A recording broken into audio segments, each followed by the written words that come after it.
bedhekno jajan Dik lak iso ero jajan. Sampeyan apal nggih? Apal gitu. Panganan apa sing dicokot malah nyokot? Lambemu iso kurang jiep lak panganan dicokot. Iki fakta Dik, fakta.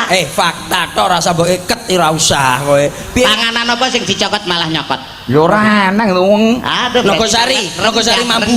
Nogosari mampu. Aduh malah cah TK kowe. Jemblem. Taut. Kok nyelot ndet sampean Bas? Bikang. Ora iso. Bikang bosok, Ora iso Dik. bikang ireng. Ora iso Dik. Katok. Katok Dik. Panganan apa sing dicokot malah nyokot? Apa Dik? Rempeyek. Rempeyek nyokot kon ndi? Rempeyek dirubung semut. Jadi lho panganan lah. Kita konane wong gendeng kowe iki rumangsa aku tak tapuk lambemu.